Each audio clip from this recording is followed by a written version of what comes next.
मुझे जेल भेजने की साजिश की जाती है। और उन्होंने ये भी कहा कि मैं आदिवासी मुख्यमंत्री हूँ, इसीलिए मुझे विक्टिमाइज किया जा रहा है।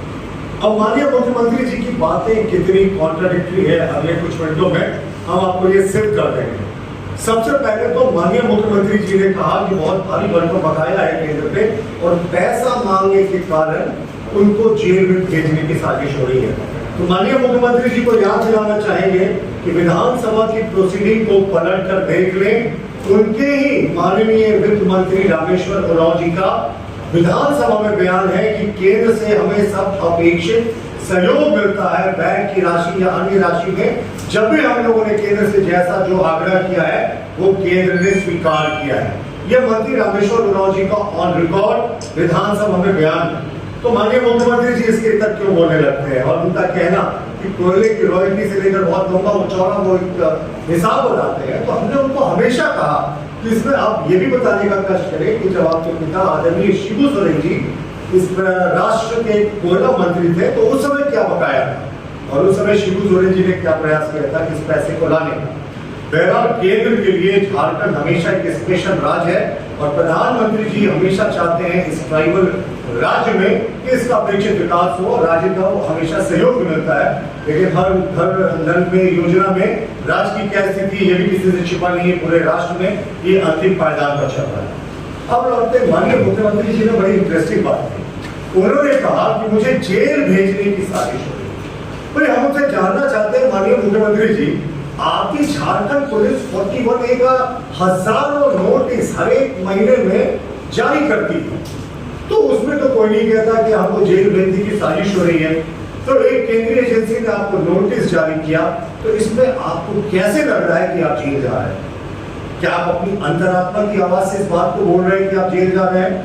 क्योंकि कहते हैं ना कि आदमी बाहर कुछ भी कर ले, उसकी अंतरात्मा में उसको सारी सच्चाई पता होती है कि उसने क्या गलत किया और इस गलती का अंजाम क्या होगा। तो शायद मुख्यमंत्री जी यहाँ पर अपनी अंतरात्मा की आवाज से जेल जाने की बात को कह रहे हैं। और एक सिंपल सा नोटिस है साहब, सिंपल सा नोटिस को आप तामील करने की जगह आप इधर दौड़ रहे हैं उधर दौड़ रहे हैं, गलत बयानी का सहारा ले रहे हैं। कभी कह रहे हैं हाई कोर्ट में सब जुडिस है जबकि वो डिफेक्टेड होता है, कभी कहते हैं ईडी के पास कि हमने डिफेक्ट दूर कर दिया, फिर हाई कोर्ट से ऑर्डर आता है कि डिफेक्ट दूर नहीं हुआ, इसलिए याचिका की अगली डेट पड़ेगी। तो मुख्यमंत्री जी तमाम हथकंडे अपना रहे हैं सिर्फ और सिर्फ इस प्रोसीजर को डिले करने का। और जो ये आदिवासी का विक्टिम कार्ड खेल रहे हैं कि मैं आदिवासी मुख्यमंत्री हूँ, इसलिए मुझे टारगेट किया जा रहा है। तो मुख्यमंत्री जी आपको अब कुछ फैक्ट्स को याद दिलाने का समय आ गया है। 28 मार्च 2010 को हमारे वर्तमान प्रधानमंत्री नरेंद्र मोदी जी जो तत्कालीन गुजरात के उस समय मुख्यमंत्री थे, उन्होंने 10 घंटे एसआईटी की जांच का सामना किया था और एसआईटी के हेडक्वार्टर जाकर। तो उस समय तो उन्होंने कभी नहीं कहा था कि मैं पिछड़ी जाति से आता हूं, मैं पिछड़ी जाति का मुख्यमंत्री हूं या मुझे कोई फंसाने की साजिश हो रही है। उस समय में हमारे प्रधानमंत्री जो उस समय मुख्यमंत्री थे, उनका वक्तव्य था मुझे न्याय पर विश्वास है, मुझे अदालतों पर विश्वास है और मुझे विश्वास है कि सत्य की जय हो। फिर अंततः उनको यूपीए के कार्यकाल में ही क्लीन चिट मिला और उसके बाद सर्वोच्च न्यायालय ने भी उनको इस मामले में क्लीन चिट दी। ये क्लीन चिट जो उनको एसआईटी ने दी थी वो 10 अप्रैल 2012 को दी थी, जिसमें यूपीए की ही सरकार है। तो मुख्यमंत्री जी जो अपना आदिवासी विक्टिम कार्ड खेल रहे हैं वो सिर्फ ध्यान भटकाने की साजिश है। हमारे वर्तमान गृह मंत्री जो उस समय गृह राज्य मंत्री थे गुजरात के, उनको सीबीआई ने 9 घंटे तक अपने कार्यालय बुलाकर उनसे पूछताछ की थी। उन्होंने भी कभी नहीं कहा कि भाई मुझे किसी एक विशेष समुदाय का होने के कारण टारगेट किया जा रहा है।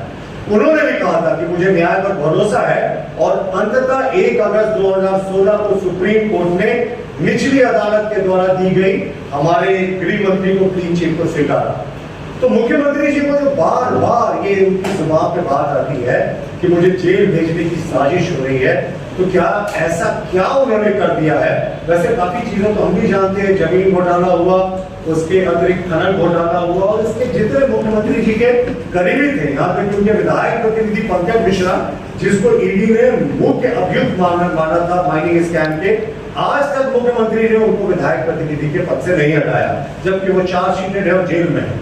मुख्यमंत्री के तमाम करीबी जेल में है, जितने घपला घोटाला स्कैम हुआ, लेकिन ईडी के एक समन पर इस तरीके से वो जेल जाने की बात कह रहे हैं ना, तो हमने पहले भी कहा शायद मुख्यमंत्री अपनी अंतरात्मा की आवाज उनकी जो है वो जुबान पे आ रही है। उनको पता है जितना घपला घोटाला उनके कार्यकाल में हुआ, शायद अंततः उनकी नियति यही होने वाली है। और मुख्यमंत्री जी को मुझे लगता है अपने स्क्रिप्ट राइटर को बदलना चाहिए, क्योंकि अब उनसे वो गलत बयानी करवा रहा है। मुख्यमंत्री जी ने कहा कि 20 वर्षों तक भाजपा ने राज किया झारखंड में। मुख्यमंत्री जी, या तो आप जानबूझकर गलत बयानी कर रहे हैं या आपके स्क्रिप्ट राइटर आपको गलत स्क्रिप्ट लिख कर दे रहे हैं। मित्रों, यह बड़ा इंपॉर्टेंट फैक्ट है। 23 वर्षों के कार्यकाल में कांग्रेस, झारखंड मुक्ति मोर्चा, सोरेन परिवार 12 वर्षों तक प्रत्यक्ष या अप्रत्यक्ष रूप से पावर में रहा। वो कैसे रहा, मैं आपको आंकड़ों के साथ बता रहा हूं। पहली बार 10 दिन के लिए मुख्यमंत्री बने थे शिबू सोरेन जी, 2-3-2005 से 12-3-2005 तक 10 दिन का कार्यकाल था। मधु कोड़ा जी जो निर्दलीय मुख्यमंत्री थे, जिनको झारखंड मुक्ति मोर्चा और कांग्रेस चला रही थी, वो 1 साल 346 दिन के लिए मुख्यमंत्री बने थे 2006 से 2008 के कालखंड में। 145 दिन तक शिबू सोरेन जी 2008 से 2009 के कार्यकाल में मुख्यमंत्री बने थे। 145 दिन का वो कार्यकाल था। और 2009 से 2010 के बीच में शिबू सोरेन जी फिर से 153 दिनों के लिए मुख्यमंत्री बने थे। और माननीय मुख्यमंत्री हेमंत सोरेन जी का पहला कार्यकाल जो था वो 13 से 28/12/2014 तक 1 साल 168 दिन अपने पहले कार्यकाल में मुख्यमंत्री रहे। और वर्तमान में मुख्यमंत्री जी 29 दिसंबर 2019 से अब तक लगभग 3 वर्ष 10 महीने तक मुख्यमंत्री रह चुके हैं। और इसके अतिरिक्त उप मुख्यमंत्री भी रहे थे। उस समय मुख्यमंत्री जी ने 2 साल 129 दिन उप मुख्यमंत्री के बतौर बिताया था। और 2004 से 2014 के बीच में जो यूपीए का शासनकाल था, उस समय 623 दिनों के लिए राष्ट्रपति शासन लगा था। और उस समय राष्ट्रपति शासन कहते हैं कांग्रेस का, और जो यूपीए के राइज थे उनका एक्सटेंशन दफ्तर हुआ करता था। और प्रत्यक्ष रूप से केंद्र की यूपीए सरकार राजभवन के माध्यम से राज्य को चला रही थी। तो यानी ये 12 वर्षों का डेटा ब्यौरा है जब सोरेन परिवार कांग्रेस प्रत्यक्ष या परोक्ष रूप से 23 वर्षों में शासनकाल में रहा, जबकि मुख्यमंत्री कहते हैं कि 20 वर्षों तक हम रहे। और सबसे इंपॉर्टेंट बात, जिस समय राष्ट्रपति शासन भी लगा करता था, तो कांग्रेस के जितने बड़े नेता वर्तमान प्रदेश अध्यक्ष भी हैं, वो महामहिम राज्यपाल के सलाहकार हुआ करते थे। तो कांग्रेस बिल्कुल डायरेक्टली या अप्रत्यक्ष रूप से भी नहीं, प्रत्यक्ष रूप से राष्ट्रपति शासन के बहाने राज्य पर लगातार शासन करती थी। लेकिन हमें लगता है मुख्यमंत्री जी को अब पता है, जजमेंट डे मुझे लगता है आप सब जानते हैं, वो कयामत की रात कहते हैं, जिस दिन फैसला करता है ईश्वर कि किसने क्या सही किया, किसने क्या गलत किया, और वो उस हिसाब से फैसला होता है। मुख्यमंत्री जी को पता है उनकी वो कयामत की रात और जजमेंट डे नजदीक आ गया है, इसलिए उनके जो अंतरात्मा में उनकी जो भावना है वो उनकी जुबान पर निकल रही है जेल जाने की।